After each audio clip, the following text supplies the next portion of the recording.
Hello, good evening, and a very warm welcome to College Billiards in El Cajon Boulevard here in San Diego. It is the BCA 10 Ball League in San Diego Metro, and we're looking at week 18 out of 22, so 5 weeks to go. And tonight, Rack Pack are hosting Shark School.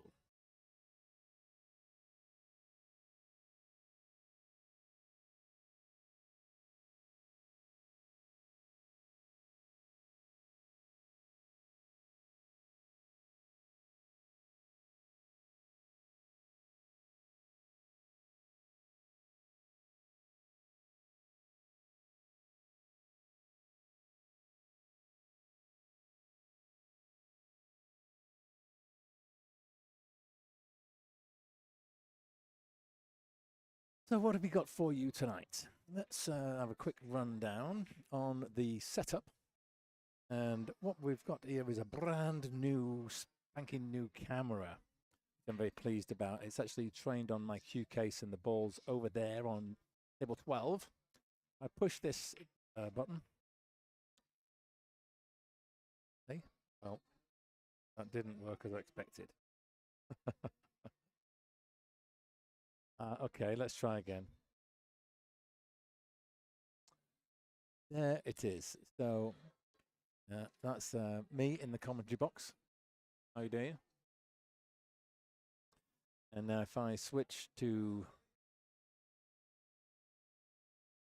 table 1, you can have a look at this.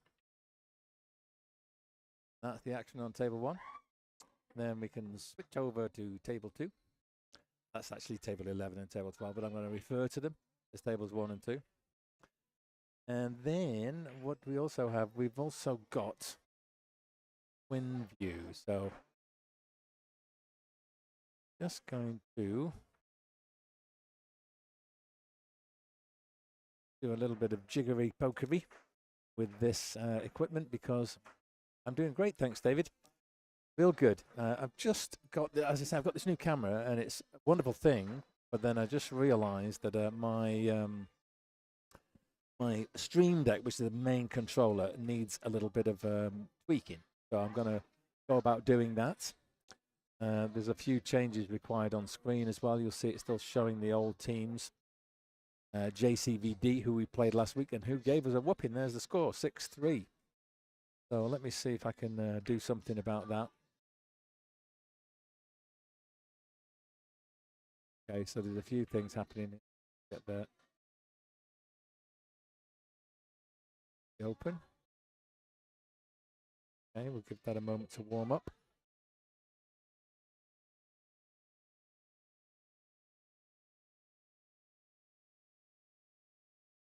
Now, what we're going to do, that was it. I was going to do the Stream Deck buttons, so let me just get those up.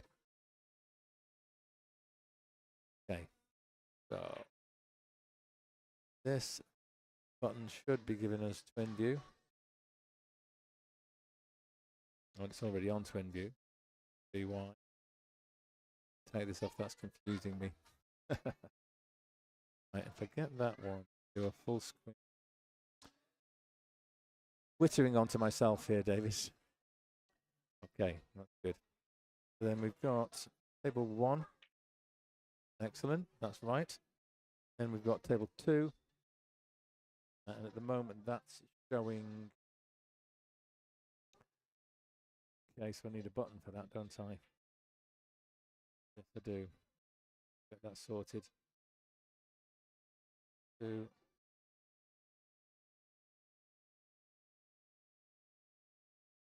That device needs to way down here. Good. And we're going to call that.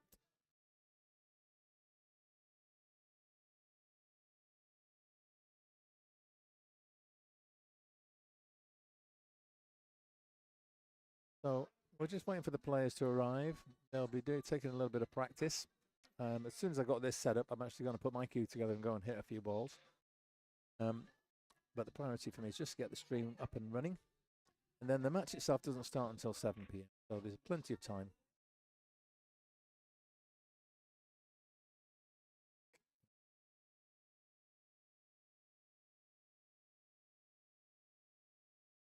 Right.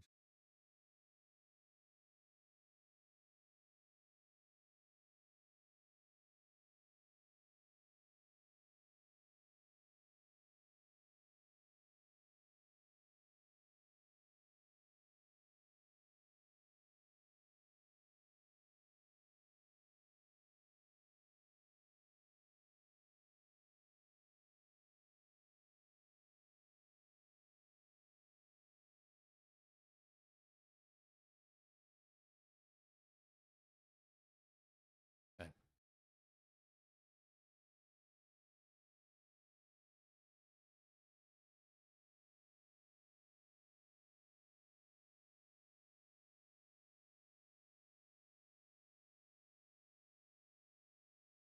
Fortunately, I don't have my backing track with me today. I'm going to see if there's a way I can do it via Bluetooth on my phone. But I was being very diligent, clearing all the clogged up space on my hard drive, and I moved all of the music off onto an external device which I don't have with me. Hence, no backing track. And so, be looking to see if I can.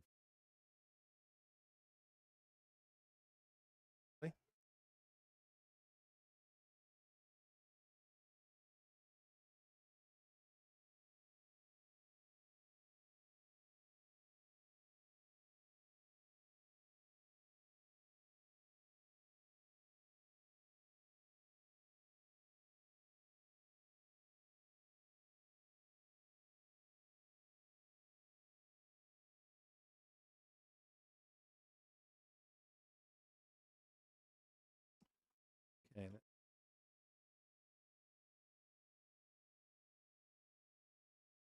okay, I believe.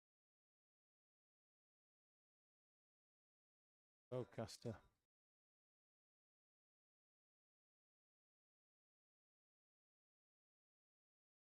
The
Okay, sounds like the music's working. That's good.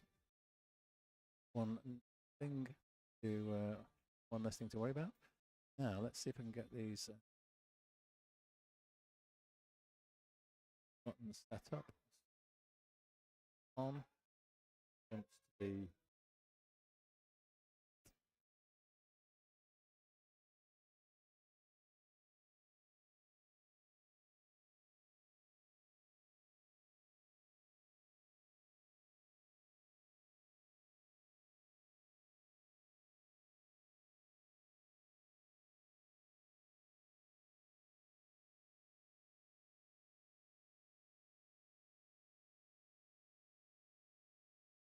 I'll do that one.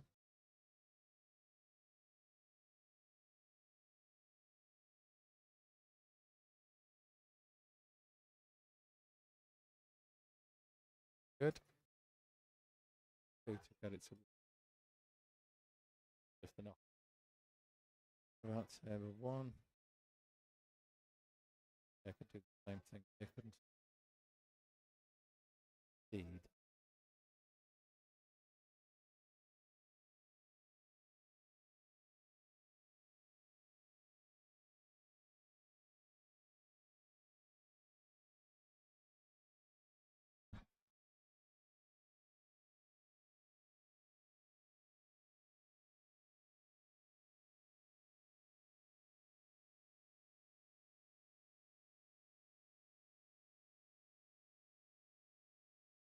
Testing 1 2 1 2. Just making sure that I've got a good level of audio, and hopefully everybody can hear me okay.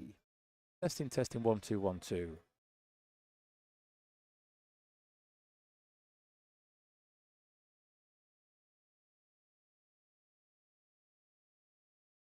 1 1 2.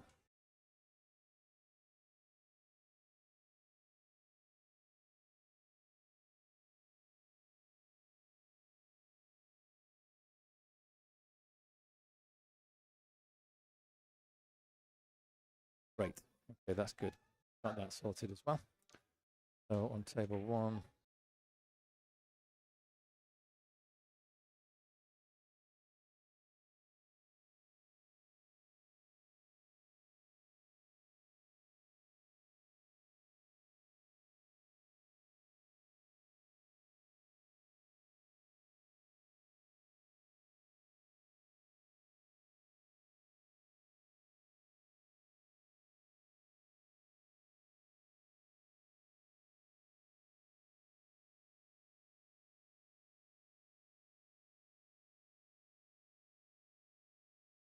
Excellent.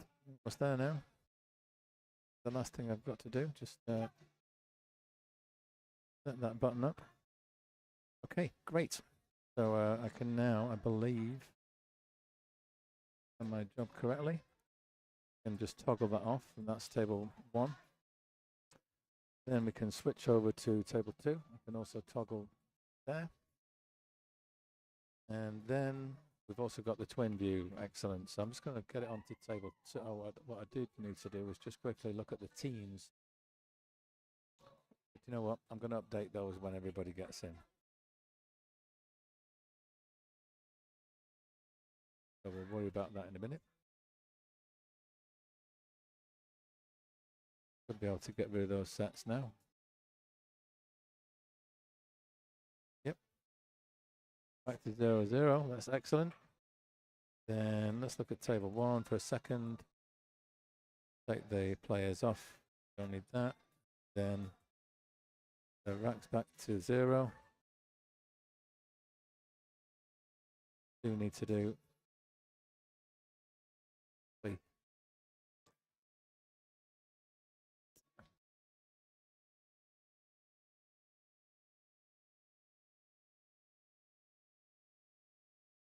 Back. Should update everything.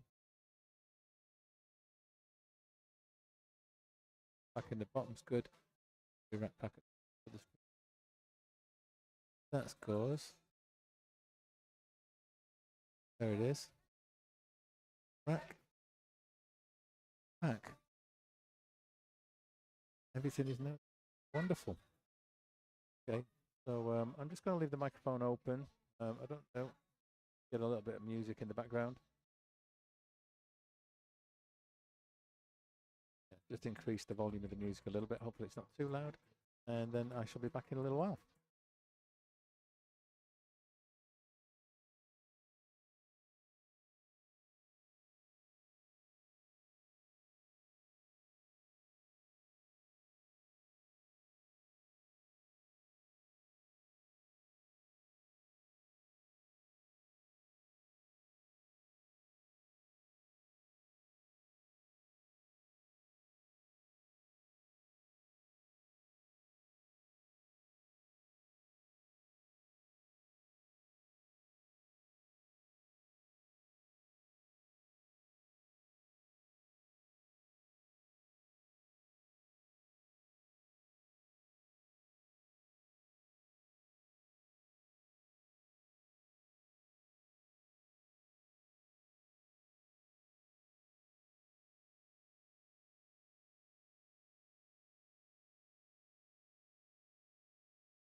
Hello, hello, hello. Just going to reduce the level of that music I've got playing in the background. So it is now 6:38 p.m. and we have a few players arrived. So let me see. We've got Brian Rooley there on the table hitting balls. We're going to just put his name up for you. We're going to get that rack score back to 0. And then I'm going to input the names for the home team. Let's just stick one on here and I'm going to type over this one. So I think I'll go the table 2 Reds. Player 1.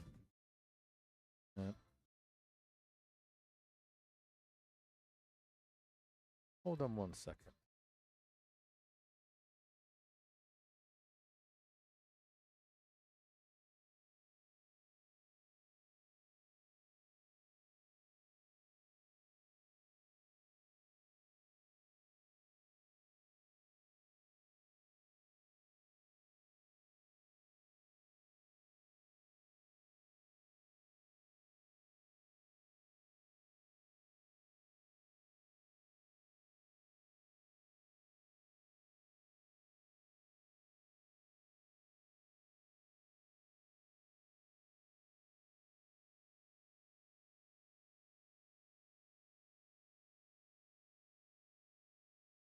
Just struggling to remember everybody's full name and Fargo score. Hey, it's the awesome San Diego pool player. Hey, Mike, how you doing?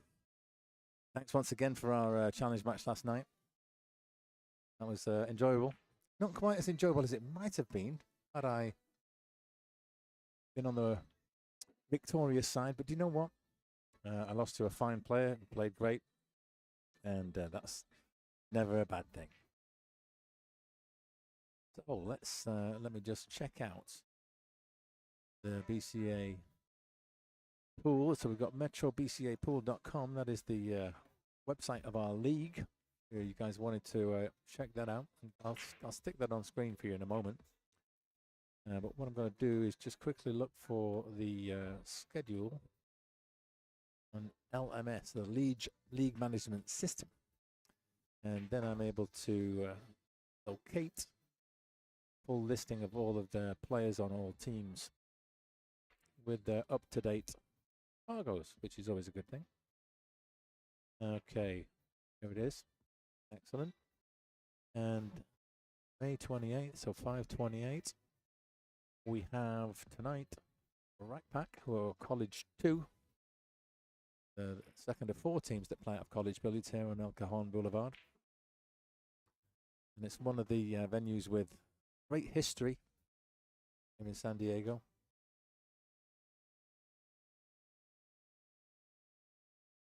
Yeah, I believe back in the 60s and 70s, this was the place. If you wanted to come for action, all of the players were here. The famous or infamous Swanee. Okay, so let me just check it out. Okay, there we have it. If I stick that over there on that screen, I can type away.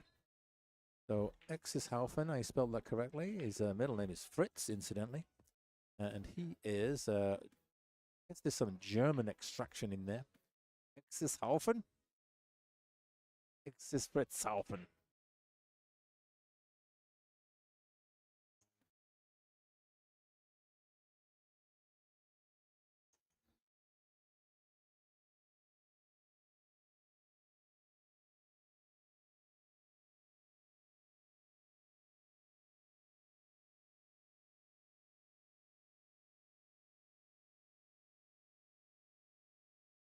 We've got Exishaufen, 5'10". He's player 1. And player 2 is going to be Omar Urquiza. Change that. Omar Urquiza.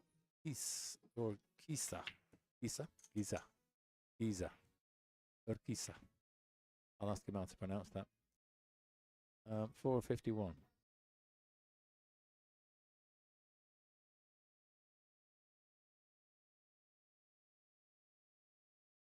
Then player number 3 is Anton.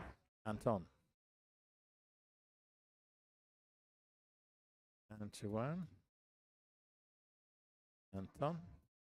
and his Fargo is 528. There we go. I need to reduce a couple of spaces there and then drag that over a little bit. Take more space out. Idea. So let me just see table 1. Hang on, table 1, that would help. X is Haufen. I think we might need to just move. See now. X is just slightly to the right there. And 2 Omar Kiza and 3 Antoine. They're all good. Okay, and then over on the blue side of things, we've got Bruce Edgar, yours truly, Mike Holt, and Brian Rooley. Okay, now I'm going to check out the twin screen setup. Here we are. And what we're looking at now is Anton on the left side of your screen. Now, it looks like all the players are the same. So what I might do, go here, take Brian off, put me on, go to table 2, take Antoine off and put Omar on. And now we'll look at the twin screen. That's looking a little bit more correct. Good. And then we've also got, let me just check it out for you guys. We've also got this new camera. Well, hang on, that didn't work. Why not? Let me just check out and see. Okay, so the tail 2's not coming on. Oh, that's table 2, that's why. Table 1. Right. There it is. This is the new cam. Also, thanks to Holty, I've invested in a new UBS Tail 2 for my own pool streaming. So the camera that Awesome Pool Player is telling you about is the one that I'm actually showing you these images through right now. And what's amazing about this camera is that it has an optical zoom rather than a digital one. So we're just going to come right in here, come in close. And I want you just to check out the as that bank flies in. See that? Look at the clarity. No pixelation whatsoever. Real beautiful, beautiful images. I've programmed in a couple of presets. So we've got this is camera table 1, actually table 11, but we're calling it table 1 for purposes of tonight's broadcast. Then we've got table 2 over here. And this kind of like a mid-angle diagonal shot that we're going to show you guys. And that's a nice shot from Brian. And the reason is, a lot of the time when you're watching this angle, it's great for looking at the table and seeing everything that's going on the table, but you only see the top of the player's head. You don't see the faces. You don't see their eyes. And so that's why I wanted to include this option. And we can start to get a little bit more of a pro broadcast quality camera. That's what we're looking at. Trying to give you guys the best quality stream that we can. So I just noticed there on that twin, oh no, it was on the table 2 view, was that the table appears to be a little bit lower than I'd like it to be. Let's just check out twin again, because I've rigged it all up for there.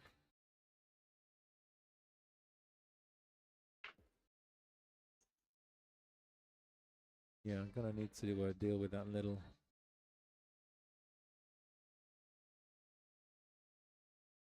Do something about that. One of the things that's I noticed that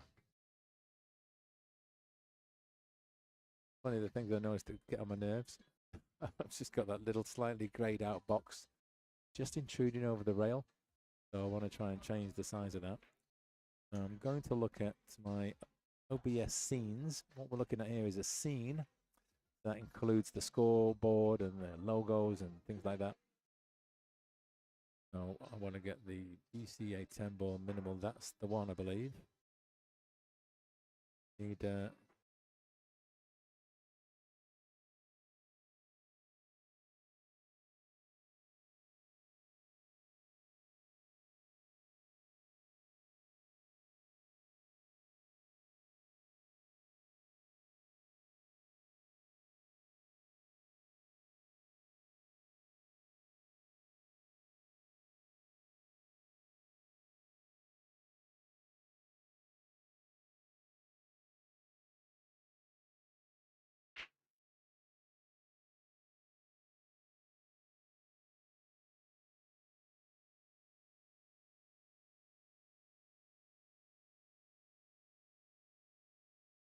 maybe I can do something this one.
I just move the camera. That's the easiest way. I'll have to do my graphics again another day. Thank you, sir. Hold on 1 second.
Okay, folks, so we're about to begin. I think a couple of minutes away from starting. We've had a last-minute substitution. Bruce Edgar is not here tonight, so we've got the wonderful Jesse Sturm. Oh, I've got Jesse Sturm on the screen there. That's no good, is it? At least I didn't say Jesse Sperm. I could have done that, I suppose. Jesse Sturm, there you go. Otherwise known as the Jester. He plays on the 8-ball side, high IQ, with Brian Ruley, Wayne Crow, and Linda Perez. Formerly known as Spin Doctors last season. I used to be on that team. Taking a season off. So here we go. These guys are going to get started now, I believe, on table 2. What I would like to do before I go any further is just maybe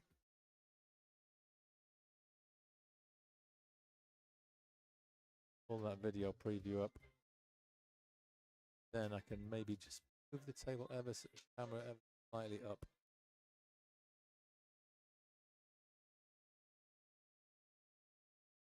They do really nice. The al pastor is beautiful. The marinated pork. I normally get that, and it's like two tacos, and you can have it with all the trimmings. But if you want it healthy, they can like hold. You don't want the beans or the cheese, or you just want. Yeah, okay, why not? Yeah, but they can put fried onions on, and I mean they make it real nice. Yeah, I sometimes get a little portion of. They do crinkle, the crinkle cut fries. Like, yeah. I mean, it's not a traditional Mexican thing, but it's gorgeous. Yeah, yeah, yeah. We're just chatting away with the lovely Jay. I don't know your second name. Your last name. Baum. How do I spell that? Oh, Baum. Baum. Okay. So Baum. Yeah, it's like German, is it? German, yeah. Because this gentleman here, his name is Exis Fritz Haufen. Very, very German. Yeah. Well, my surname is Holt, so Holt sounds a little bit German. Could be. It's Old English, I think. Yeah. But some German ancestry, I think, maybe the Vikings, all of that. So we're chatting away here with the lovely Julie Baum, who is the companion of our player here, Jesse Sturm. About the wonderful array of food here available at College Billiards, and it has got a wonderful. You're ready to start? Okay, I think you're going to be playing, or one of you playing Brian, but we'll get him over. Yeah, they have an amazing kitchen here and do a full range of Mexican cuisine. I was just talking about the al pastor tacos. They're beautiful. If you're in the neighborhood, you should check this place out. They've invested a lot of money in here, trying to keep the place nice and decent, recovering the tables, put new carpets down, new perimeter tournament lighting. When I get a chance, I will show you. We'll pan around the room. So we've got, Brian's going to go over there just now. Let me just check out what I did to the, okay, so I lifted the one on the right up, as you can see. Seems to be slightly off-center. Well, slightly tilted. Meanwhile, yes, he's hooked himself on the 5-ball. Let's see if I can tweak that back a tiny bit. Get down. There we go. A little bit more. Oh, he's made it. What a shot that was. And he called it. No flies on that guy, I'm telling you. Okay, and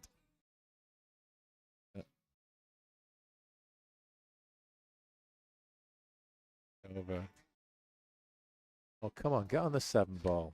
That's a nice shot from Jesse right there.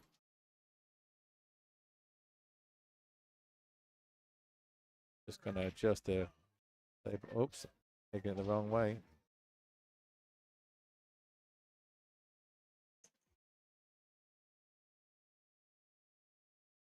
There we go.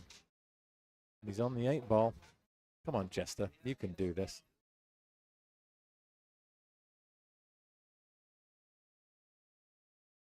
Remember, I'm slightly partisan here. Oh, and he fluffs the 8. Didn't really time that one as well as the others. He'd done a really great run. He made some miraculous shots, but just kind of rushed it a little bit, I think. Could have maybe took a bit longer on the shot. Didn't quite get the timing right. But Ansuan has missed the 8, but has he got cover?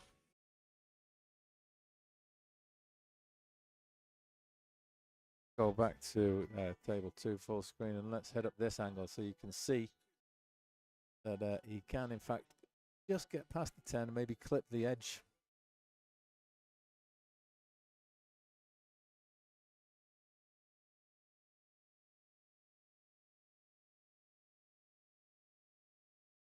You can definitely get through to hit the right-hand edge. Are you playing Omar? So we're going to have Brian Rulli and Omar Urquiza on table 1. Don't know if Jesse called anything there, but he's going to dress that that shot up. Just zoom out a little bit.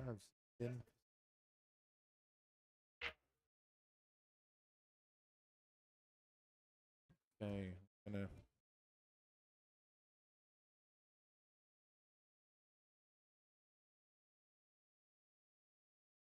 And so I'm not quite getting his stroke going just yet. It's presented Jesse with another opportunity.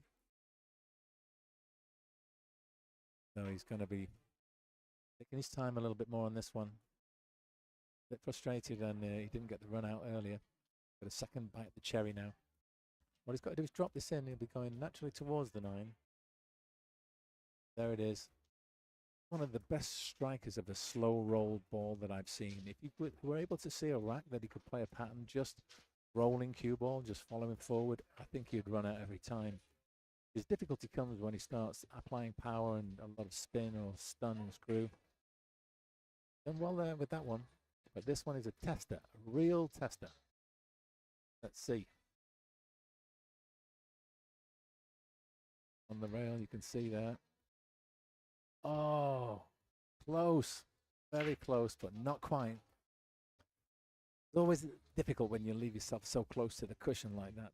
The striking of the cue ball is very restricted. And you've got to cue it absolutely perfectly. But the good news is he's not left it right over the pocket, which he could very easily have done, having missed it by such a small amount. Gonna quickly over there. That's right. So now I can input the Ryan Rulli against Omar Urquiza. That's the Ansuan went for the thin cut, put all of his eggs in one basket, and People's finishing close to the rail again, but not quite as close as last time. So this, take the first rack, and that's it. Jesse gets it. Nicely played. Winner breaks.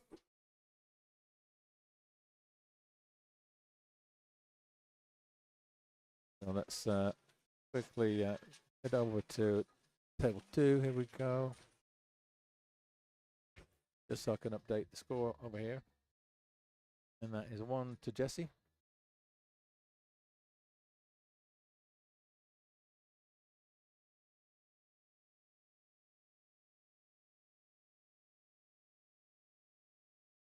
Brian's come to the table over here. What we're going to do is keep this the majority of the time on the twin screen view by popular demand. But what I'd be very interested to know is if you guys are watching, the guys who are streaming, I will be taking requests. So last week, Linda Perez was in the chat and she was like, give us 2 twin screens. We like the twin screen action. So there it is, the twin screen action. But if you'd like us to focus on one match or the other, why don't you just stick a message in the chat? Let me know. Give us your name. Tell us where you're watching from. I'd love to know what type of device that you're watching on as well. Is it your phone? Is it a tablet, laptop, computer, desktop, or even a big flat screen TV in the house? I like the twin view, says awesome San Diego pool player. Well, me too. I love this. I think it's a bit of a USP for the Mothlight channel. I don't see many other billiard channels streaming side by side, just like this. So it gives us a little point of difference.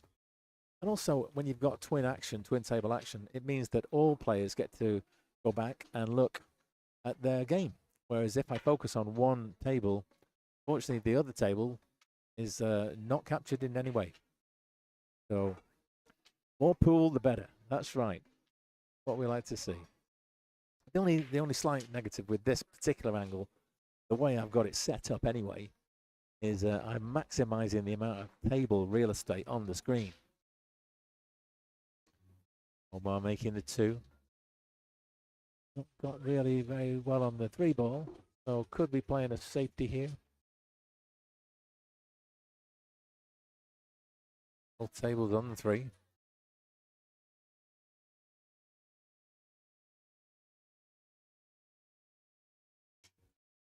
Looking at some sort of 3-ball combo. Did he call the 10 in that corner? The 3 in that corner. Oh yeah, he was trying to do a cross corner bank. Is he going to get lucky? He certainly is. Look at that. There's a nice jelly roll. Little jelly roll for Jesse.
I apologize because I'm a bit quiet. I just had a text message from somebody wanting to enter my tournament.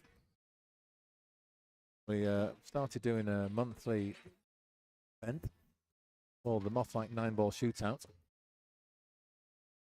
And may be able to show you a little flyer for that in a moment or two. But basically, it's the format changes every month. We started out doing a $100 buy-in, single elimination. Then this month we're doing a $70 buy-in with $10 of green fees, so altogether $80. And that is modified single elimination, which means everybody's guaranteed at least 2 matches, but not necessarily 2 defeats. Omar is one of my favorite people. I really admire the improvement in this game as of late. Yeah. Definitely on the way up. Great to see newer players playing with enthusiasm and passion, keen to improve, with that hunger, the desire. Fortunately, both Brian and Jesse did fouls. Jesse's back at the table though with a chance here. A bit skinny, but he can make this. Kisses the 6. He's going to play a 6-7 combo if he can see it, and the 9 does him a favor.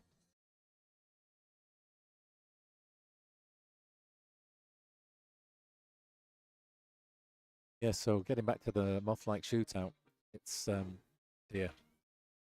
Give him Antoine a real nice chance here. Have a look at the match. The idea was that just after the Lucasi tour was in town, last time around, that wonderful tournament run by Oscar Dominguez and Des and Molina Mike, I just thought, well, what a wonderful thing that was. It was race to 8, World 9-Ball Tour rules, 9 on the spot, breaking from the box, just like the pros do. So it gave you a taste of that kind of tournament play. And I thought, I want more of this. And there's also, like, Mez do the tournaments in Los Angeles. There's a monthly and a weekly. And I'm not yet to make it there. So I thought, why don't I try something? Get something started here in San Diego. Bit like that. And it gives us an opportunity to get that kind of match play. So Omar here with a 10 ball. Take the first rack against Brian. This is missed 8. Really cost him very much. He's left a real tough one for Antoine. Omar misses the 10. Has he left Brian a chance? Can put this in the side. Nice stroke there from Antoine. So he can drop this 9 and it's actually touching the rail. That makes this shot a little bit easier. Play with a little trace of right-hand English. Yeah, you see how it hugged the rail there? Nice stroke. So, 2 10 balls, both of them being played by the home team right now. Antoine misses the 10. And what's he left?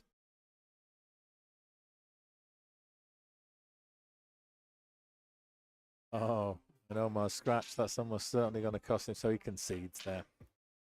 So I shall update the scores there in just 1 second.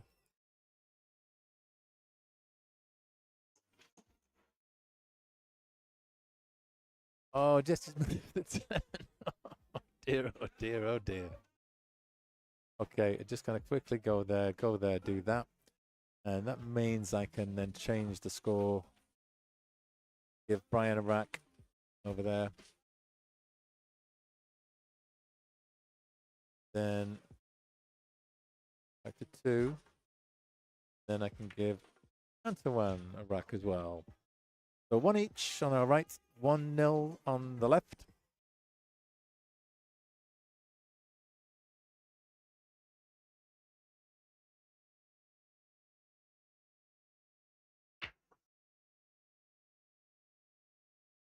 Here it is, folks. This is the tournament. It's Tuesday, the 3rd of June.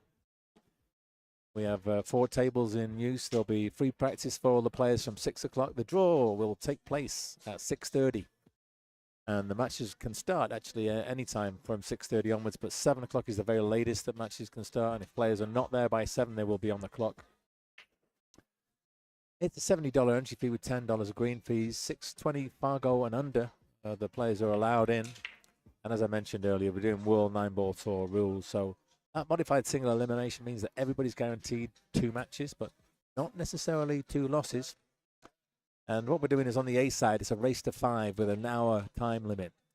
And every 40-point of Fargo difference means 1 rack on the wire with a maximum of 2 racks. So you could give 2 racks to someone, race to 5. Pretty big handicap. On the B side, however, if you get defeated and you go over to that side, it's only a race to 3. There's a 45-minute time limit per match, and there's a maximum of 1 rack given on the wire. That's it, folks. Put a date in your diary there, or if you've not already done so, please subscribe to the channel and you'll be notified when I go live with that. Because what I'll be doing, similar to the last 9-ball shootout, we have one streaming table, and then we have 3 tables where all the coverage is recorded. That footage is then edited and posted to my YouTube channel. On a daily basis, there's a premiere of each match, so you get to enjoy them in a little bit more of a curated fashion. I add a commentary track and a few little graphics, maybe action replays if there's some great shots, and put a bit of slow-mo action in there. And if you want to check those out, what you've got to do is head to the videos section, and they're under the pre-recorded videos there, under the 9-ball playlist. The live stream, however, you'd have to go to the live tab and check it out there. So what I want to do here right now is bring over my web browser to this other page. Hang on. It's over here. Okay.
There you go. Ooh, making me hungry now. The aforementioned al pastor tacos just arrived. My left, and the aroma coming from those, let me tell you, is delightful. So Ome here, Gabon in hand, and automatically gonna get over. I was gonna say automatically gonna get on the 5, but he's in the most awkward spot imaginable now. Not only got to reach all the way down the table, but he's got to try and get over that 9. How do you do that? I don't think that's the correct implement. They did move the 9-ball. I'm gonna pause 1 second.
Hey folks, didn't mean to leave you hanging there. I just wanted to just clarify a point about the rules. I'm chatting with X's here. He's right next to me. And we're going to check out the rule PDF in a minute, and I'll get some clarity. Show us the tacos, says awesome San Diego pool player. One of the guys in the chat wants to see the tacos. I don't know if I can turn my camera around that far, Michael, but what I'll do, and I don't want to show you somebody else's food, I will order 2 of those tacos myself, and I'll put them on screen for you and for everybody else who's watching. But just for now, we're going to just clarify this, so I'm going to carry on the conversation. Right, cue ball, object ball. As I'm about to hit that ball, I hit it, but the cue moves this ball. Cue hits that ball. Because the moved ball is within ball's width radius of a moving ball, i.e. the cue ball, that is ball in hand foul. Yeah. Yeah. Now, if the cue ball was here, more than a ball's width away, and I'm bridging over that, and I hit it, and now I move it, that's not a foul now. Unless a ball comes around and goes. Yeah. Yeah.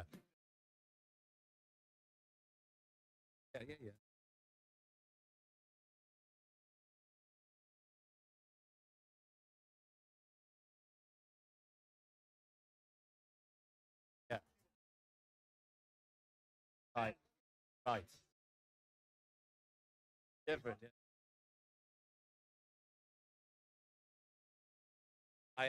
I personally always let that ball in.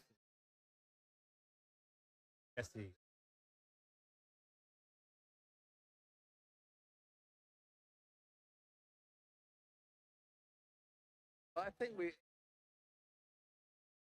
play the rule.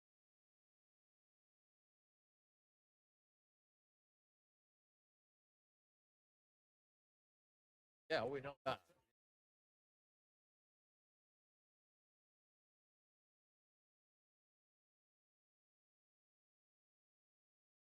Yeah, they're on this. I was play Jesse. Is that it? Oh no, that's not. I thought it was over. It's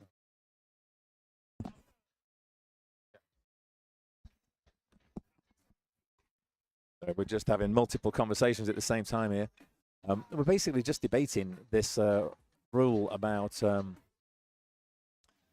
BCA rule that if you touch a ball with your cue or you move a ball, it's not generally it's the cue ball fouls only, right? But if the ball that you move subsequently is in close proximity or within a ball's width of a moving ball that's part of the shot, then that, I understand, is a ball in hand foul. So the question is, if you're bridging over a ball, obviously the cue ball is right next to that ball, so it is within the ball's width. You touch the 9 with your cue stick, then you hit the cue ball. That is the definition, I think, of a foul. So we shall see. Just going to look it up right now, actually. We've got the rules open.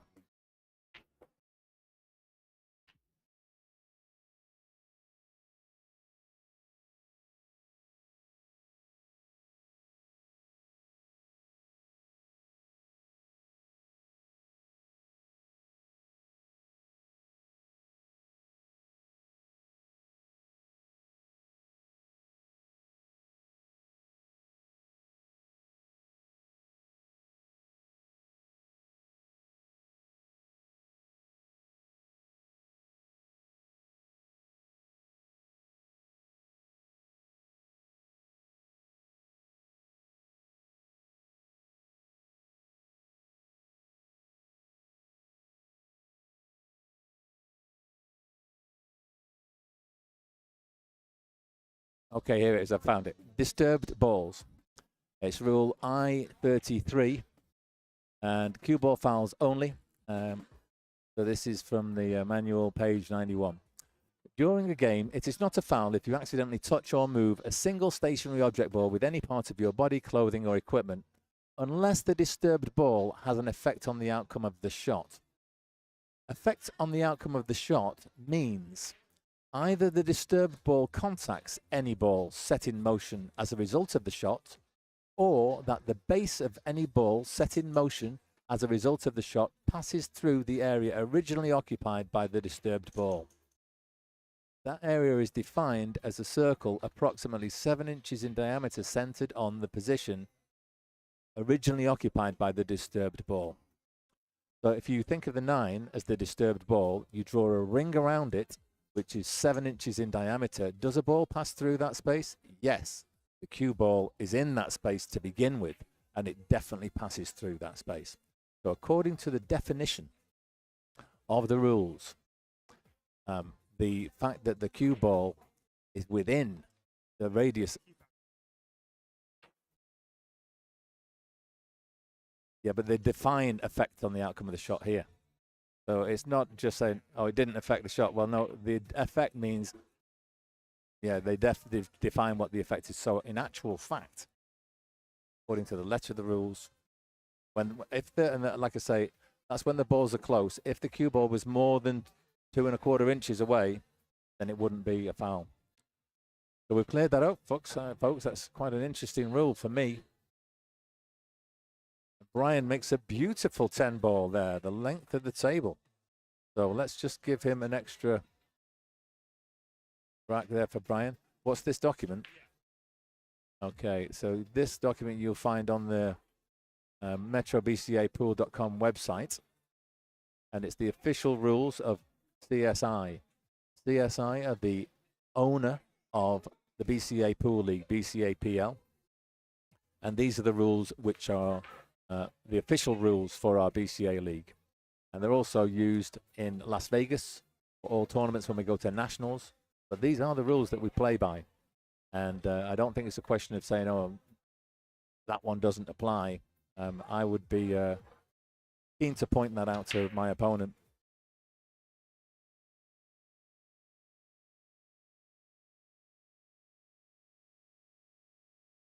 What it means is if your cue ball is like tree-topped over another ball or hampered, you've got to be really careful when you're hitting the ball, because if you move that ball, it's going to be a ball in hand foul.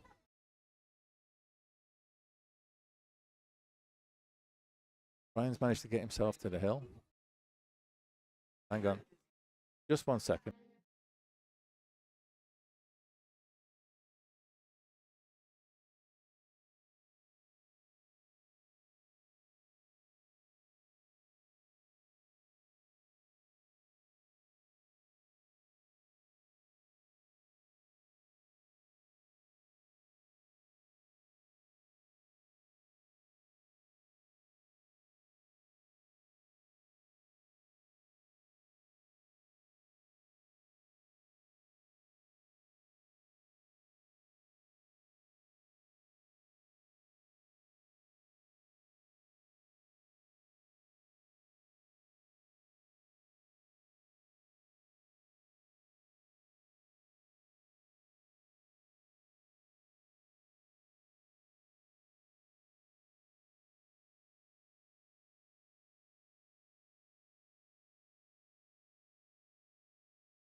So yeah, we've had a little bit of further analysis of the wording of those rules, and there is a bit of ambiguity.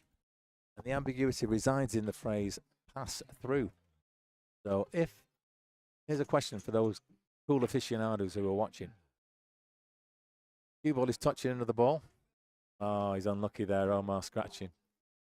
and you're bridging over.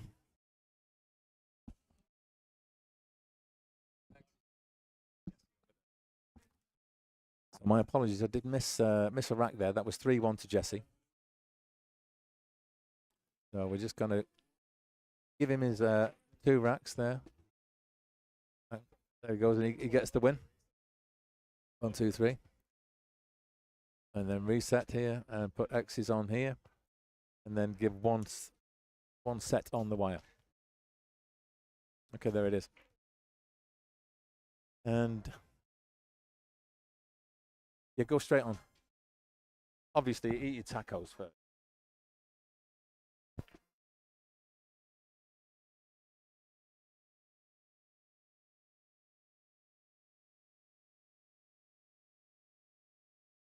Yeah. So the question I wanted to pose to you, let's say there's a object ball right in front of the cue ball, and you're bridging over it to try and strike another object ball. Let's say you're bridging over the 10 to hit the 9, for example.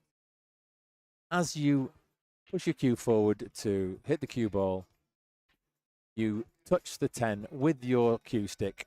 The 10 moves, doesn't hit the cue ball because you've already knocked the cue ball. You're already contacting the cue ball. The cue ball moves away. Is that a foul?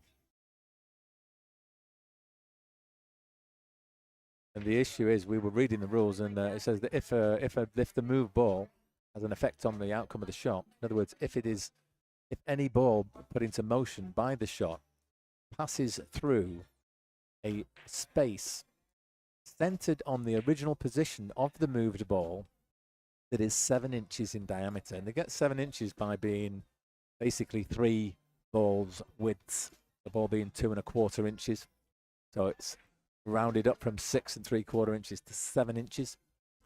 And so the interpretation, that rule is quite important. You could say that the cue ball is already in that circle, and as you hit it, it passes through the circle. Or does it simply exit the circle? That's an interesting point, and I'd like to get some expert opinion.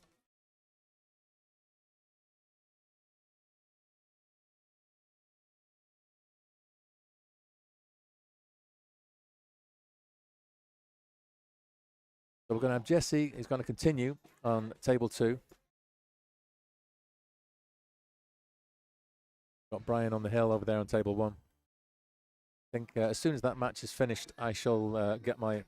Okay, so here we have a very knowledgeable comment coming in from the awesome San Diego pool player.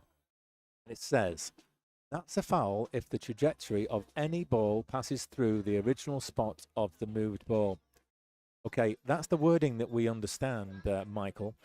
But your phrase, any ball passes through the original spot. So the cue ball is already within the radius of 7 inches centered on the moved ball, because it's touching the object ball that you move. The moved ball is touching the moved ball.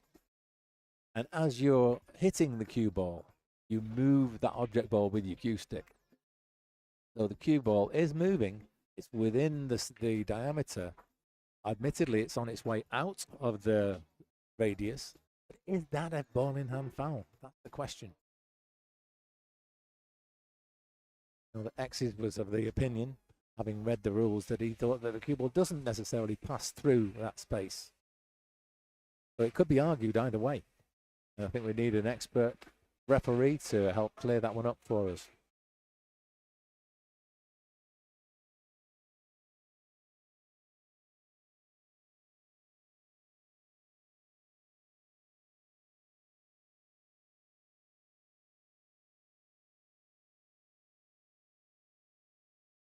Brian has scratched, I'm afraid.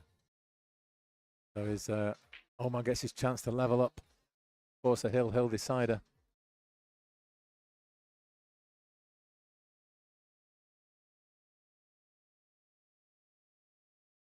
Oh, and he makes a lovely 9 ball, so you would say it's 2 each. Oh, they're shouting.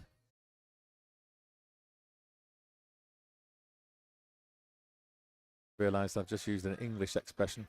It's all over bar the shout. It's something that we say when we mean that something's basically a foregone conclusion. All over bar the shout. So Omar Urquiza gets his rack. There it is. 2 each. Hill. Go back to our twin screen. X has won the lag, and he's going to be breaking the balls.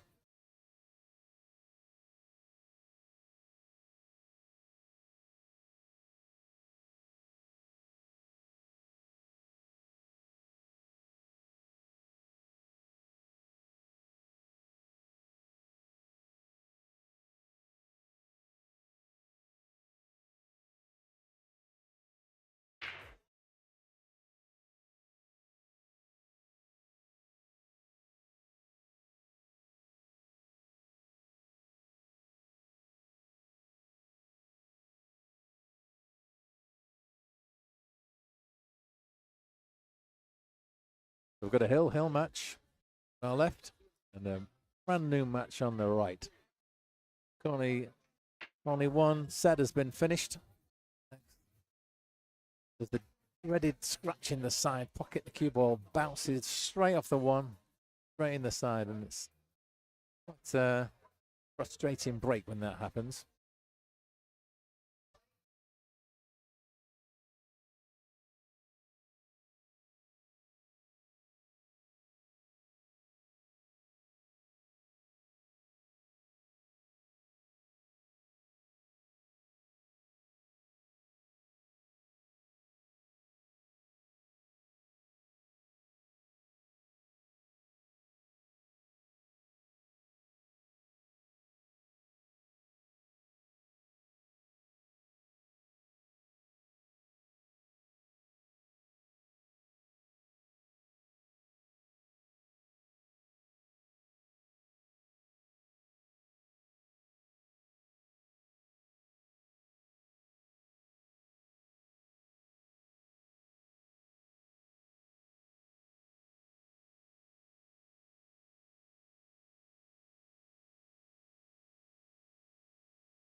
So, what's the rule?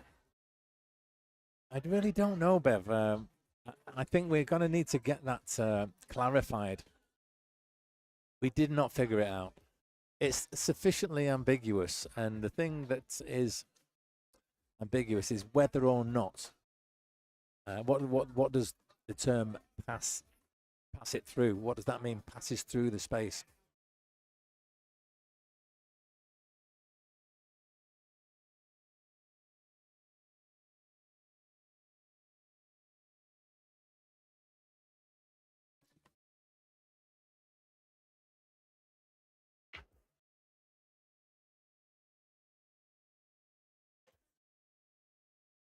Guess you're doing well here. Nice combo. Slightly short of pace. It's slightly off angle on the look to your left. It's Bev Cook. She's texting, she's messaging me, and she's actually in the hall, in the room right there. Hi, Bev. How you doing? Great to see you. Wonderful, wonderful. I'm being teased here by Beverly Jean Cook. There's a nice 10 ball from Jesse. Let's get a one on the board for him. There you go. And then we're just going to pull up the tail 2 for a little while. Let's enjoy our new toy. And while he's racking, we're just going to look at table 1 here. X's, you can see him there, just stepping into the shot.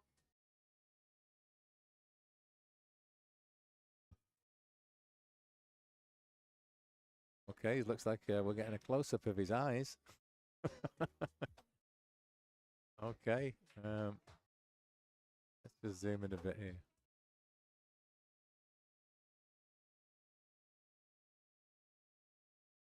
Nice stroke there. Omar. Realize I've got the wrong scoreboard on screen. Now we've got Omar drinking water. Sorry, X is drinking water. How's that? There you go. That autofocus is pretty good, right?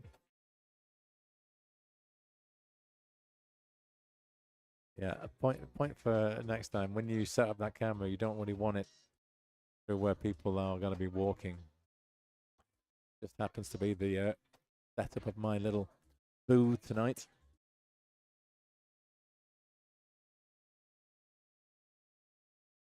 And that is an unintended pocket. So Omar has the choice here. I think he's going to take it himself.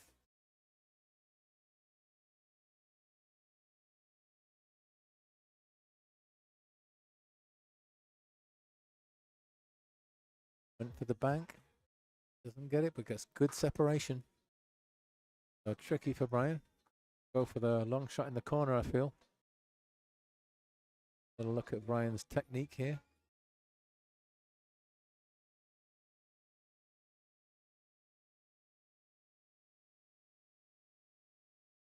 Very static, as you can see. Not a lot of movement there. Some people like to do a lot of feathers, pulling the cue back and forth, like preamble, preliminary strokes. But not Brian. He tends to just do very tiny little micro strokes. But a lot of the time, actually just static, frozen in position. He lights the ball.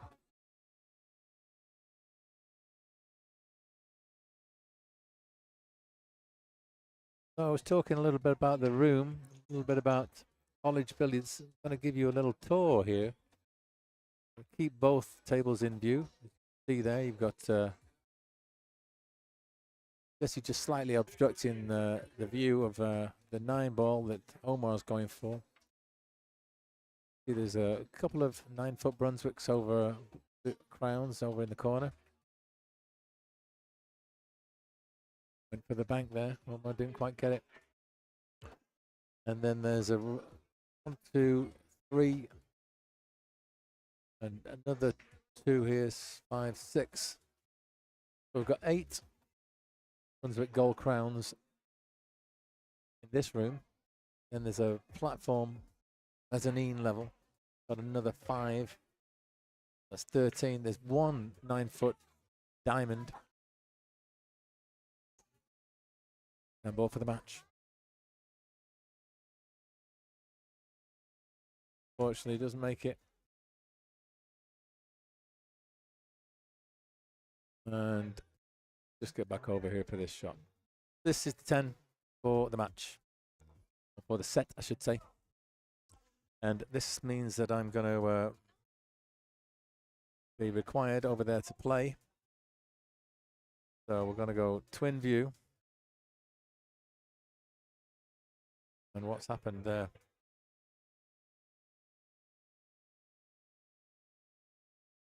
Okay, well, it looks like we've got a very long comment in here from Michael Fernandez. Okay, let's just see what's going on. I've got a bit of a frozen screen here.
I got that one.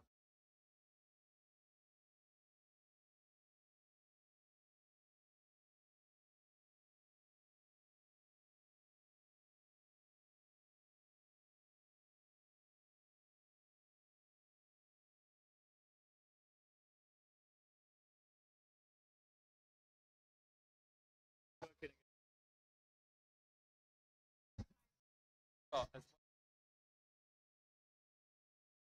wins.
Hello, hello, hello. Brian Ruley. Yeah. I'm Brian Ruley. Dogging it, Ruley. Nice little quarter ball jump there, I think. I don't know how much of that ball he jumped, but nice jump, Jesse.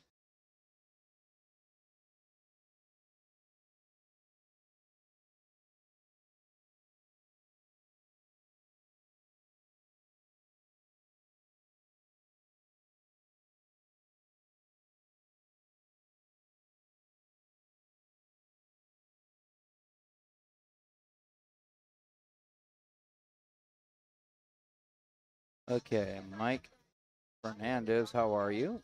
I'm going to read this real quick. Okay, second later, the cue ball passes in the path. Okay, yeah, that's going to affect the outcome. This means the cue ball now ended up a different place. Might have made your next shot easier or harder. There's no way of knowing. Agreed. Bumping the ball changed. It's a foul. Correct. Bumping the ball changed because it was in the path of the cue ball or in the vicinity of the cue ball. I don't know what the exact rule is. I think it has something to do with like within a diamond, so like within like 14 inches. But never really read that.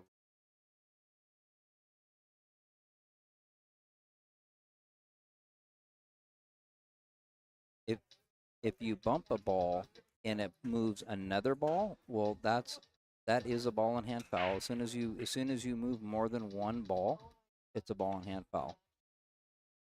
None of that stuff happens. Doesn't really affect anything, and it's not a foul. Correct.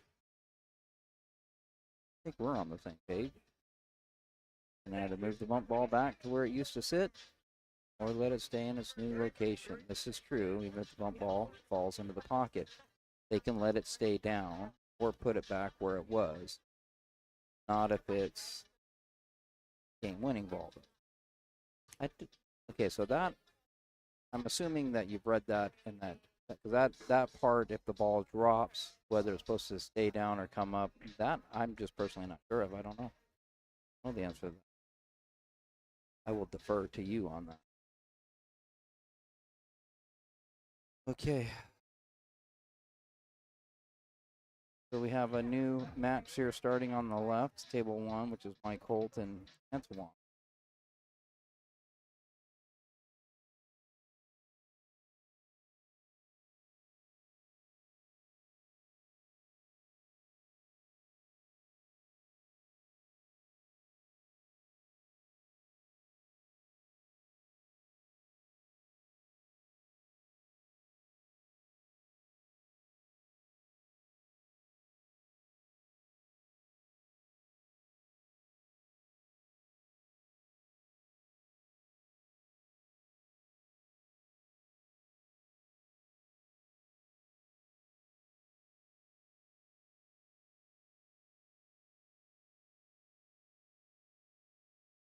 Difficult shape here for Mike from the 3 to the 4 ball. Hard shape. There might be enough angle there. Come forward 2 rails. Get below the 4 for the bottom left pocket as you get on the screen. Jesse hitting that a little thick on table 2, but not leaving excess much of a shot.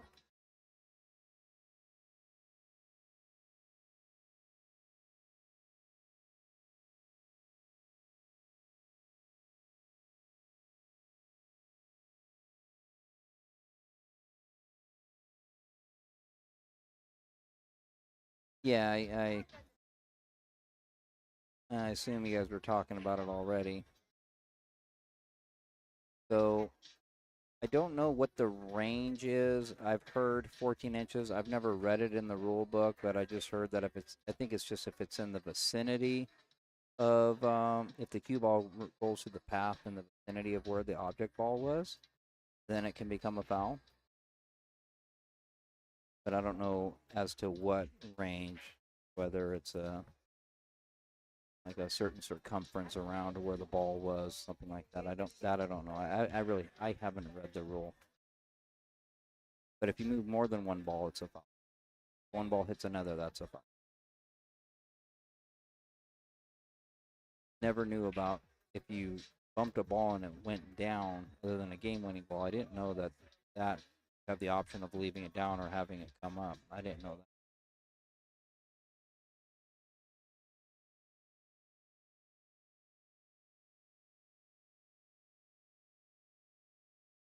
Just playing safe, just sending it down table with distance.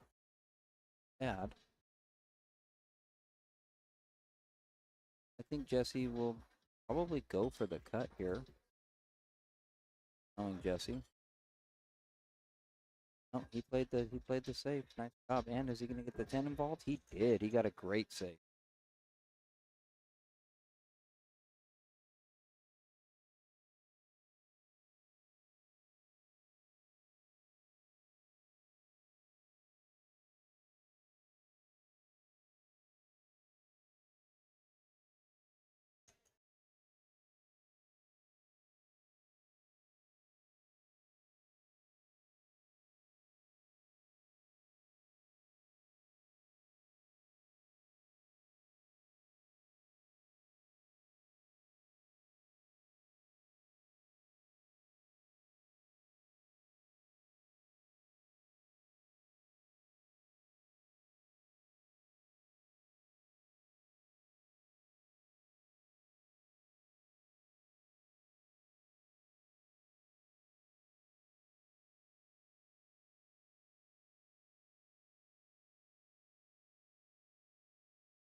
Shot by Jesse. Jesse up. I believe he has up 2-0, I believe. Check that when he comes up to break.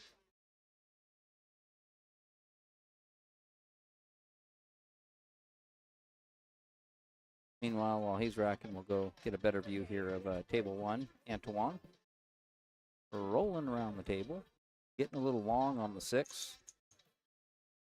These tables here, they're an interesting table to play on. Just the way the cloth is, the rails are old and a little bit dull, but the table fast. So the cue ball rolls and rolls and rolls, but doesn't bounce off the rails the same way it does in most other locations.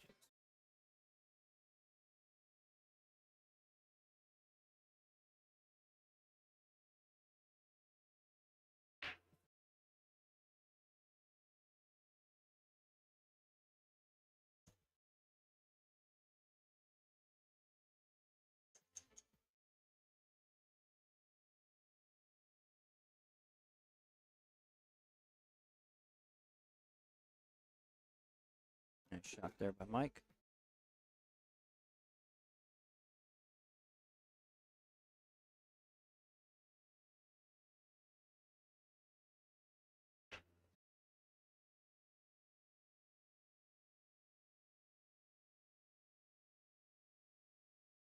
Michael, did you go from average to awesome for the San Diego Pool Player channel?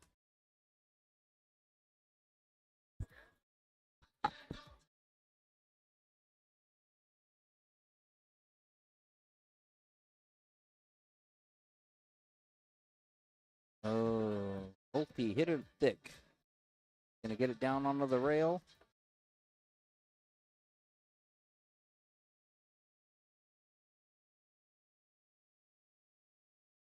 Well, I'm ready, Michael. I'm ready to play. Well, I shouldn't say I'm ready to play. I need to practice more. I need some solo practice time to kind of get things back in line, get things figured out. Kind of at a point where I've only been playing in matches and not really practicing. So when I show up, not trusting everything I'm doing. But excuses aside, yeah, I'd be happy to play, and I know that Linda would too. Time is, time's a big challenge right now. We're swamped with commitments right now, but soon. Well, maybe 2 or 3 weeks from now. But I'd love to do it for sure. And no problem promoting your channel. Go for it. Channel being, is it the average San Diego Pool Player or is it the awesome San Diego Pool Player? Did the channel name change?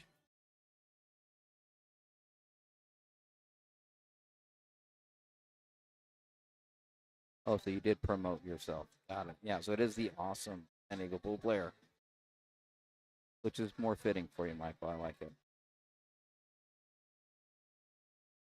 Great player.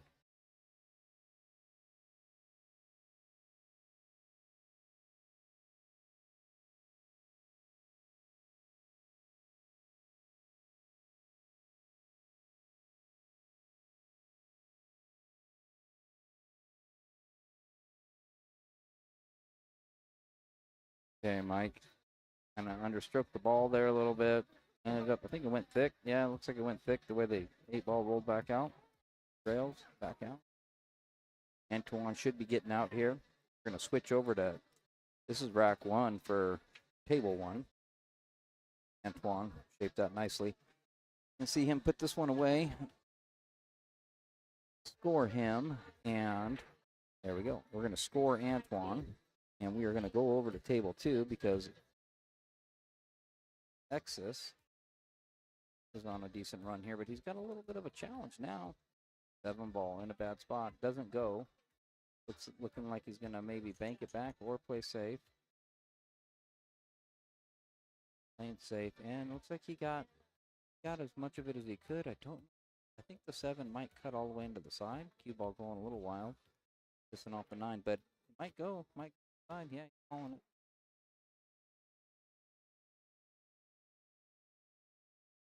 Hit it thick.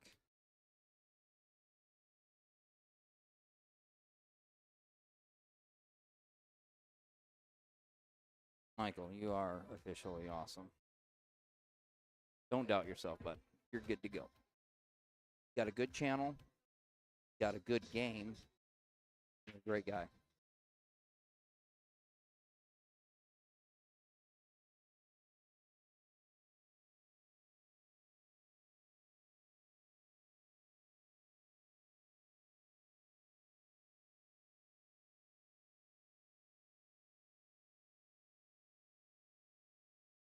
Okay, X is throwing the 2 rails on the kick there. Jesse up 2-0 on X's. X's a strong player too. Jesse's doing really well. Looking good tonight. Won his first match against Antoine. 3-1.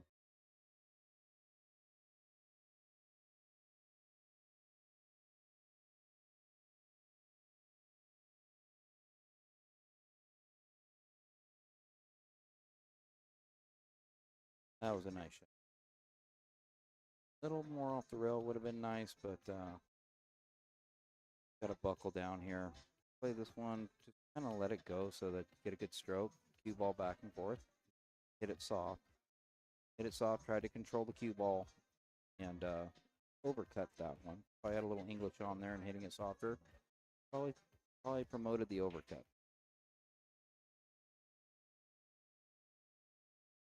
Yeah, he missed the memo. Missed the memo, Michael.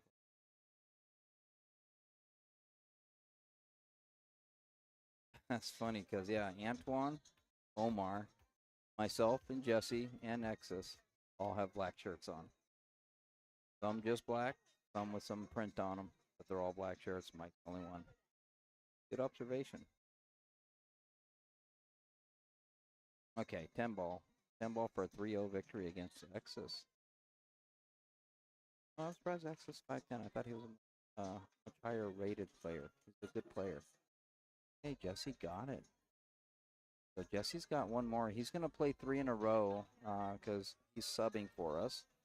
And we're just glad he was able to come out. So we told him we'd rush him through so he can continue on with his date with his girlfriend. So we are going to take Jesse back down. Just fix these. We're taking this back down to 0 and take it off and put Omar on. But we're going to go over to table 1 while we're waiting. Watch the guy in the blue shirt.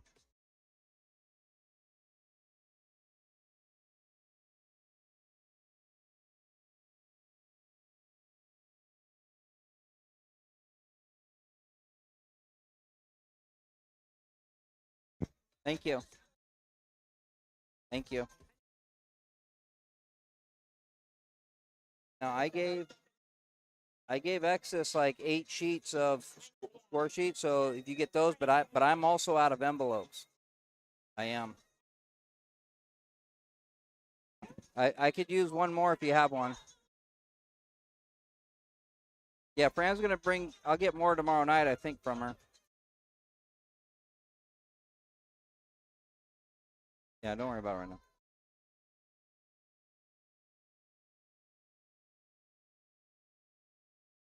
Oh, you already scored it. Okay.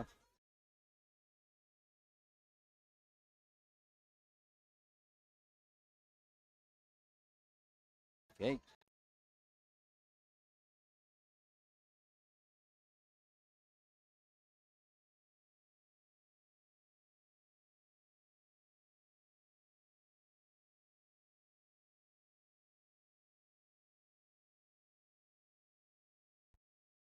Okay. Sorry, guys. Lost some equipment there. Boards everywhere. Gotta watch out for the headphones. Okay, Jesse won't lag on tape 2. Mike, blue shirt Mike.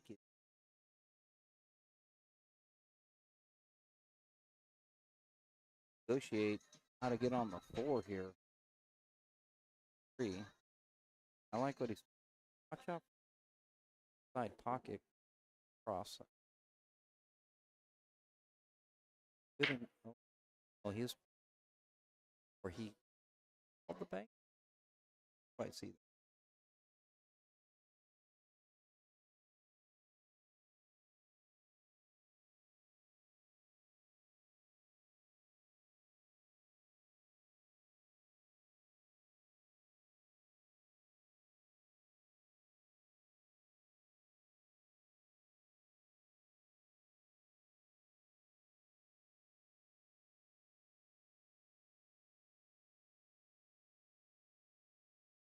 Those are just regular sweets. Huh? You have one?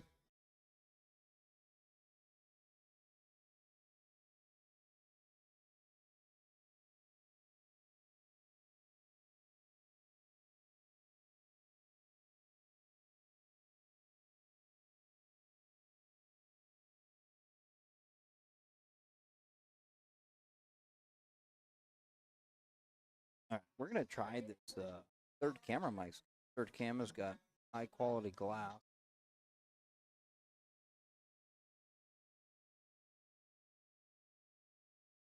Got a shot here he can set up on. Not really. He'd be hitting a thin cut, but let's try it anyway. See, the image here is much more crisp. Sharp.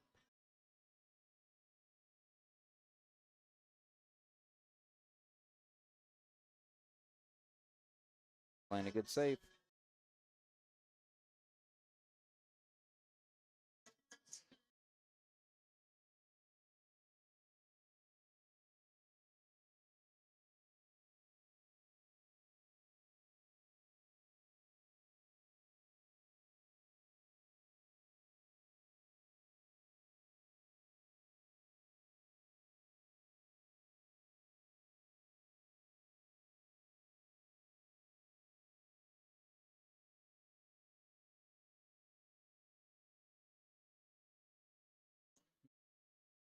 Yeah, food's not bad here at all. College Billiards food is not bad at all.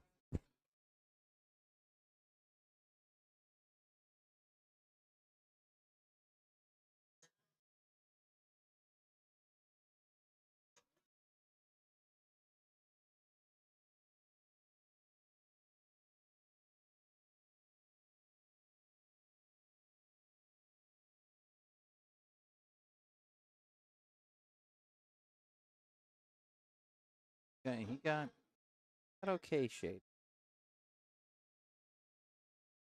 Almost kind of out.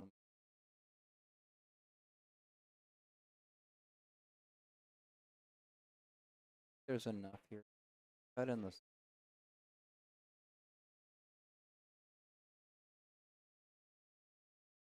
For me, I cannot do that. Lining up points. I cannot get too technical. I see banks better when I just kind of have the bird's eye view, see the angle in my mind's eye, uh, go from there. I can use some things as reference. It was close. I can use I can use some diamonds for reference and so on. To help kind of get me to a general start point. But outside of that, I like finding that exact pinpoint on the rail, like from standing on the opposite side of the cue ball, like it doesn't work. Not to say that I'm not hitting an exact spot on the rail because I am, but I'm always looking at it from the shooter position. I just have a hard time like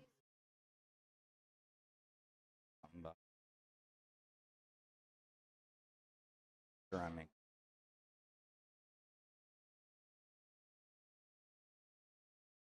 Okay, Omar.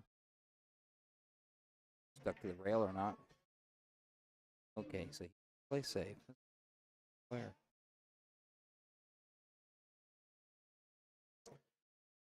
Might leave the cut, so I think Mike's going to have to either go for a bank or play safe also. I don't think the cut's really there. I mean, yeah, it could cut, but that's thin.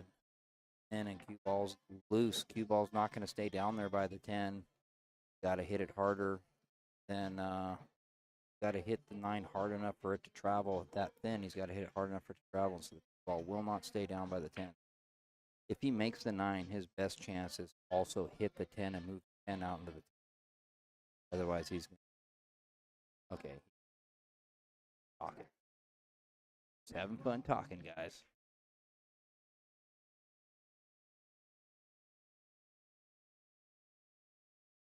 I can pull across the line. See it. Bit of movement in the stroke arm, but ended up with a perfect save.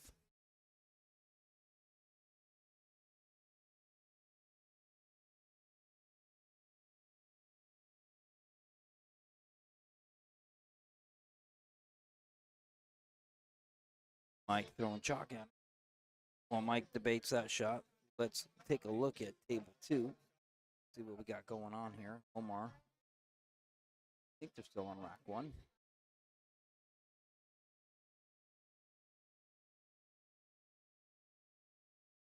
Or if he could play the 8 off the 9 to the side. Yep. What I'd do. 9 hopefully hits the table. Coming out. But he got. Guess he can.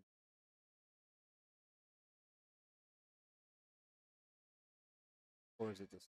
I actually. Well, that's the 7 or the 8. Oh, foul. Foul and open them all up. Not a good time to foul. Ball's on the table.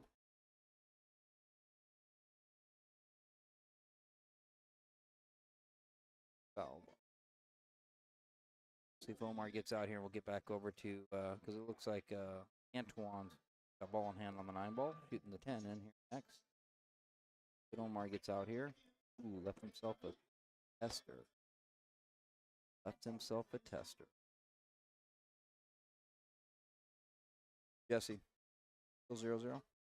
0-0.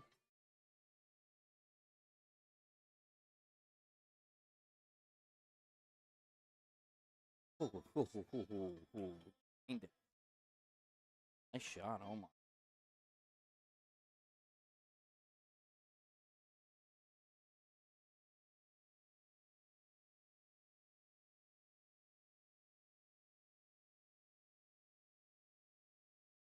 And we have Antoine also on the board.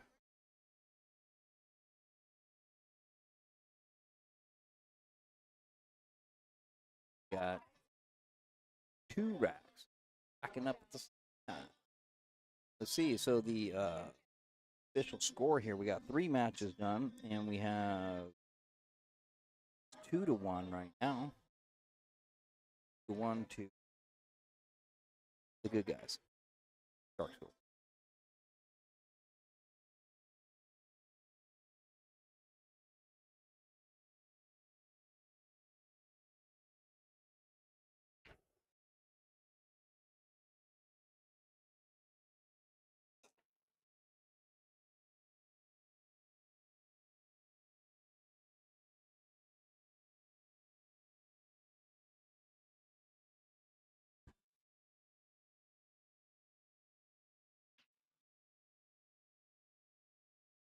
Yeah, Michael, I don't wear. I wear very little branded anything. Was at I was at Macy's the other day because I wanted to get some nicer clothes. I'd go out with Linda and so on, nice evening wear, and everything had a a brand, had a label on. Not my thing. Mind wearing patterns and so on, but just when the whole shirt says Calvin Klein on it, says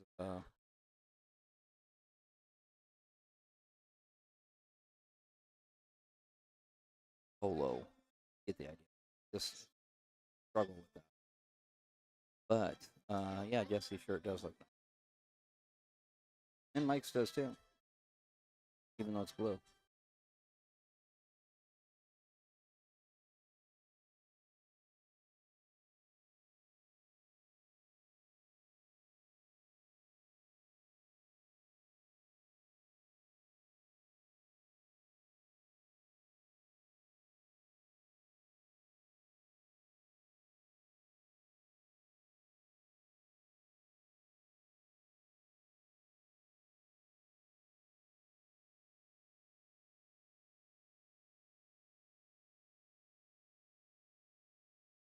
Down there with the cue ball, nice. Good speed, good location for the cue ball. He's a little stretched right here, but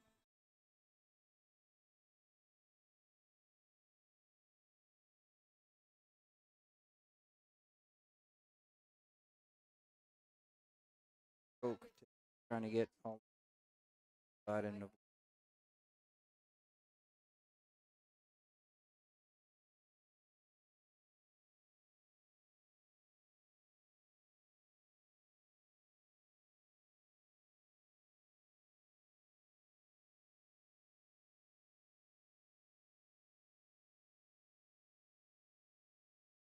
Yes, Michael, I agree. I like simple. I like quality. Wrong. I don't want to just be a wearing guy 100% of the time, but I like quality clothing. I like simple.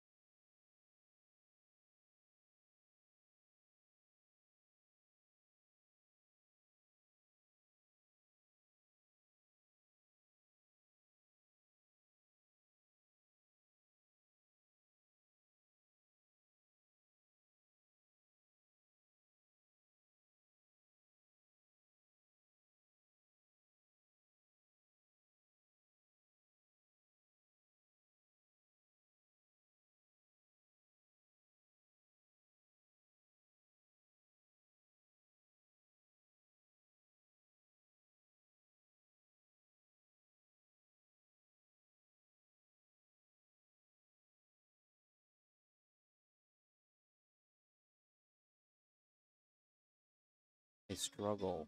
Uh, so like the, the jam up apparel and other brands that are very popular shirts for the pool scene. Um, Strong graphics. I struggle wearing those or purchasing. They're much showboaty. So they're too. I don't want to say they're distracting because they don't distract me, but they. Oh, that was a great shot by you. But they're just. I like solid colors. I do like certain patterns, but I don't like real loud aggressive. But a lot of those shirts loud and aggressive, making patterns.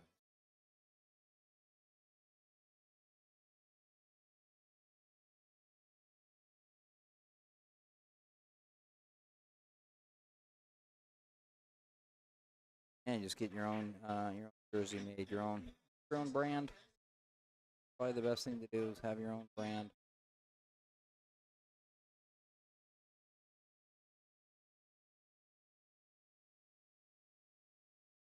She's gonna yes, get back, get a one victory here. Gotta stay down on the shot, not pop up. First rack of first match. Popped up on the 10 ball and missed it.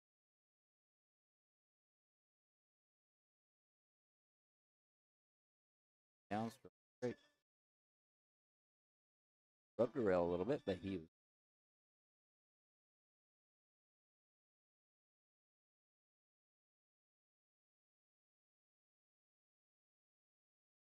10 on the side. He is. He's got perfect shape on the 10 on the side. That doesn't get.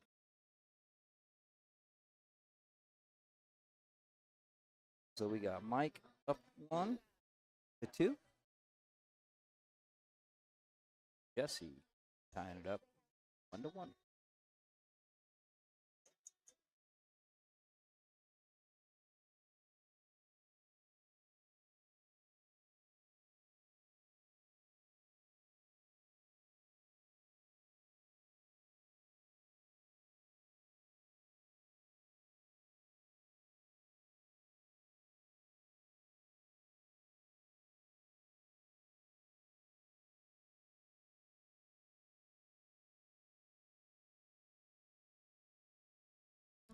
The music is loud right now. I'll try putting the mic closer to me and saying if I'm not mistaken, Mike you should be hearing some other type of audio background music.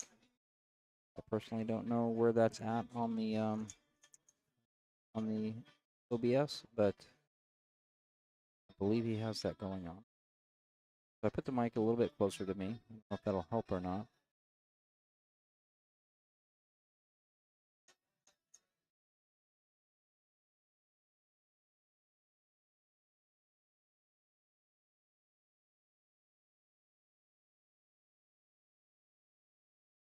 Oh, Jesse tempted with a 210 combo. I don't think he called it though. Still looking. He's tempted. It's a very tempting shot. However, okay, thank you, Michael. Thanks for the feedback. If he does this, it would be my recommendation to really whack it. Oh, okay. Well, he's okay. Not okay. Saying you didn't want to lay up the 10. Lay up the 10 on the corner. Most probably.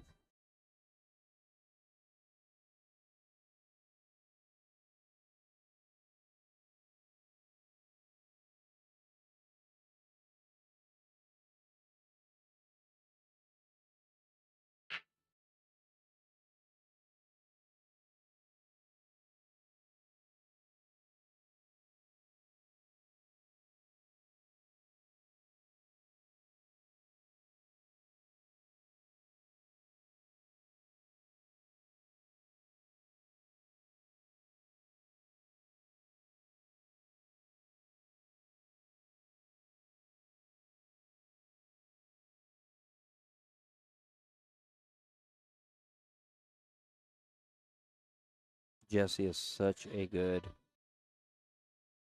shot maker. Just pockets balls pretty effortlessly. He's got good eyes. Fairly straight stroke. Commentator curse there just kicked in. Okay. Get them all, but he does just see the shots really well.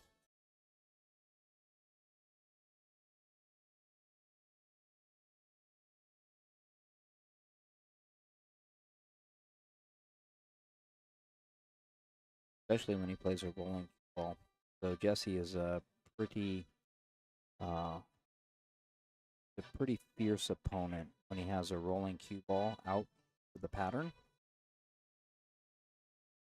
So hitting the stuns and the draws and stuff, he's a little tense, jumpy. But playing the rolling cue ball, he can be deadly.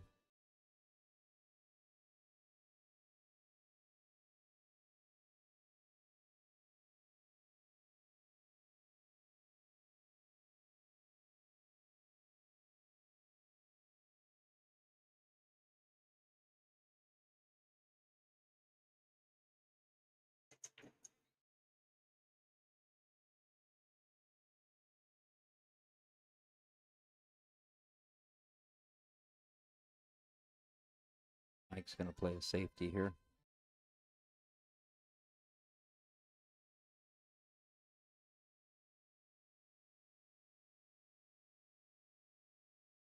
Does he play a two-way, try to play a safe and call the 10?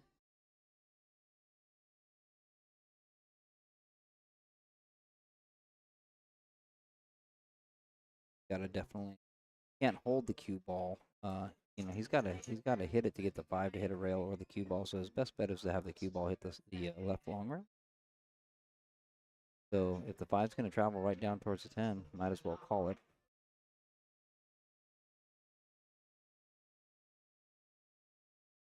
Shannon, how are you tonight?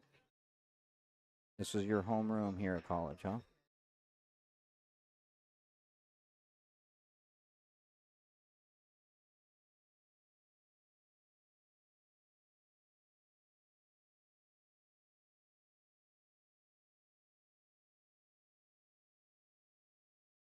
Okay, Jesse got another one. Quick. Jesse up 2-1 against Omar.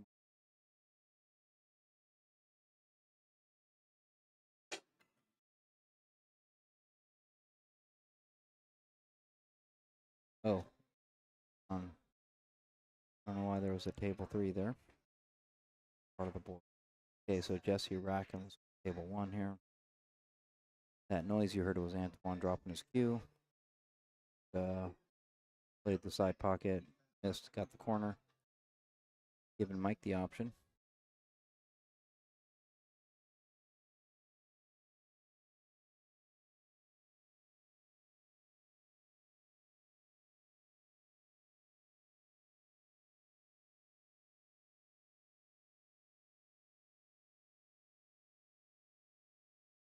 Tough decision here for Mike.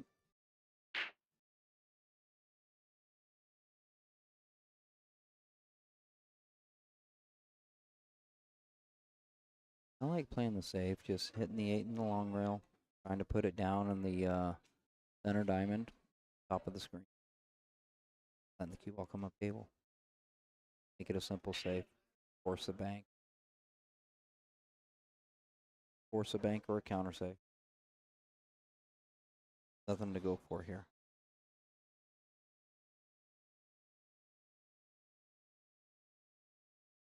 It's a big decision here for Mike. He's down 2-1. Antoine on the hill.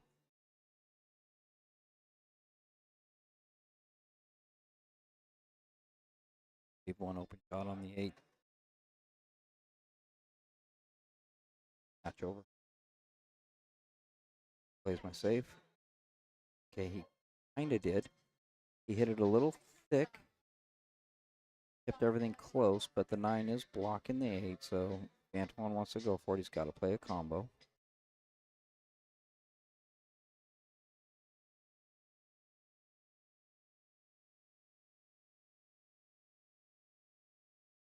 Looking at.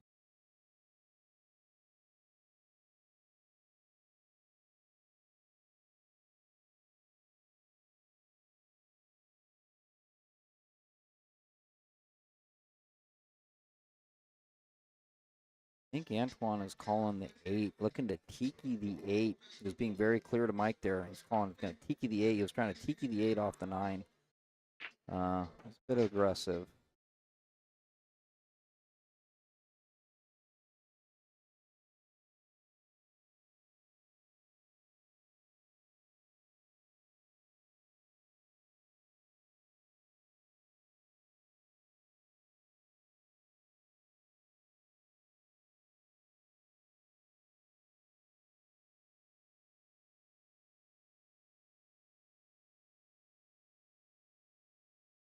No overcut here by Mike. But he is leaving it long for Antoine. Maybe the 8 gets on the rail. Let's see. Mike's head's in the way. Let's see. Yeah, it's on the rail, so it can get spun in. But it doesn't guarantee shape on the 9. Oh. Okay.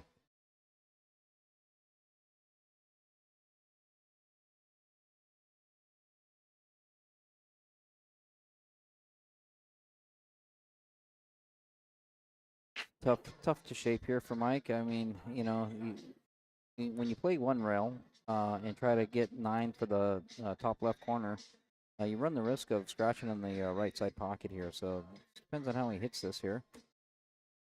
So he kind of came straight down. He was definitely avoiding the scratch. Man, he's going to get good. Good enough. Great shot. He had a lot of insight on that.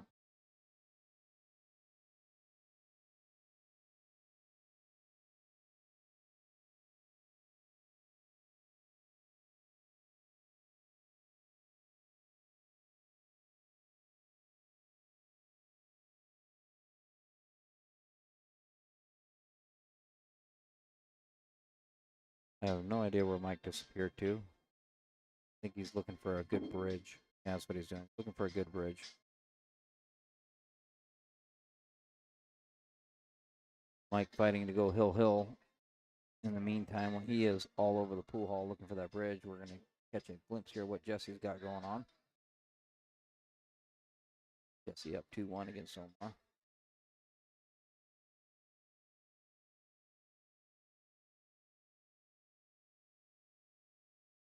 Then on the rail. Get back with Mike. Jesse said, oh, I thought it was good. I thought it was in. Got robbed there. Thought that was in.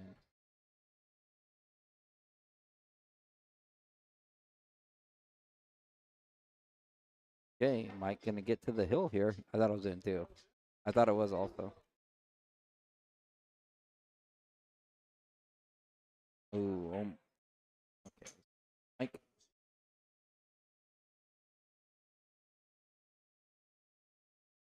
Okay, Mike getting hill here with Antoine. Go to table 2. And Omar hooked himself, and he's got the shorty out. Got the Q-Tech Propel Jump Cue. Flying over the 10. Nope. Slid into the 10. Giving Jesse ball in hand, where Jesse's got a 2-1 lead. Gonna float down, playing the side pockets for both. Came up short on the ball in hand shape, but he's fine. He'll make it. Want the cue ball scratch in the upper right corner. He won't. And that's it. Jesse he won all 3 of his sets tonight. Glad we had him as a sub.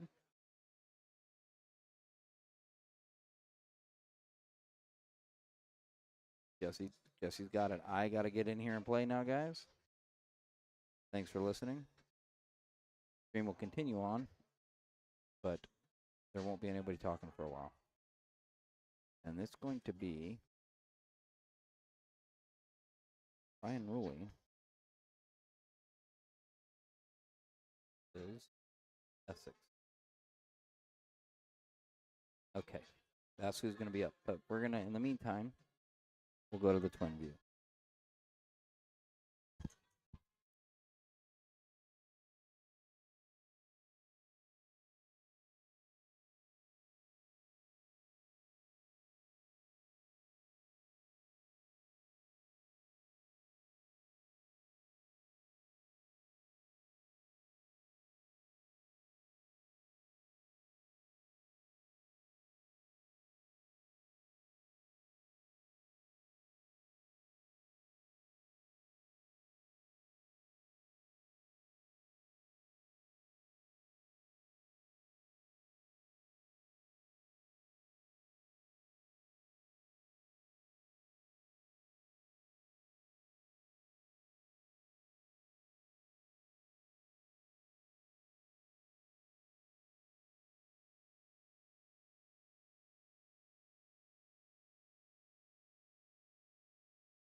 Just a very quick word here, folks. I'm terribly sorry that there's no commentary. Both Brian and I are playing simultaneously, so that's the way that it goes, folks. In this this league, sometimes you're going to listen to the music. I do apologise.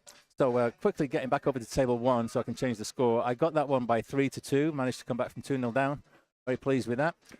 So we're going to change Antoine to Omar. We're going to go bub, bub, bub, bub, bub, get to 0-0. We're going to go to the twin view, and then we're going to increase Shark School with 1 set. Brian, do you know what set score is? Set score.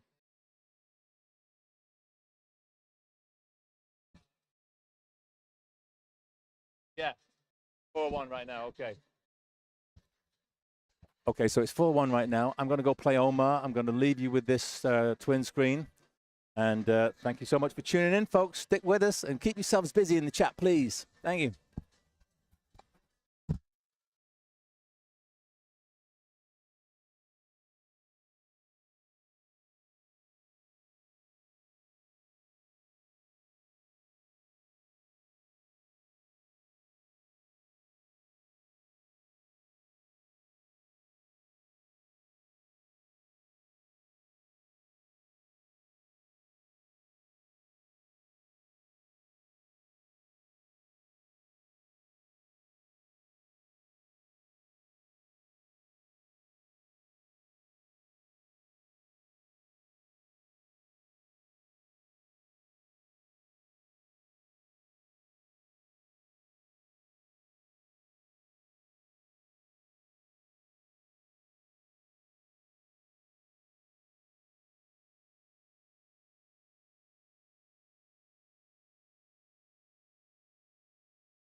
So Omar got me there. Well played, Omar. And I had my chance. I cannot complain. Missed the 10 ball for the match, for the set, I should say. So well played to him. And he's now, I think it's 5-3. Let's just look at the twin view. Yeah. It's either going to be 6-3 or 5-4, depending on how it finishes between me and X's. And that's the last match of the night. And that's the one we're going to be watching right now. Or going to be streaming, I should say. Bump, there's table 2. We're ready to roll. I would love to have actually used this new camera a little bit more than I have tonight, but just the way it goes, actually not the best angle really to show the whole game from. I'd rather show the game from this angle, since we've only got one camera running. So those of you who are still here, thank you so much for sticking with us. And last set coming up now.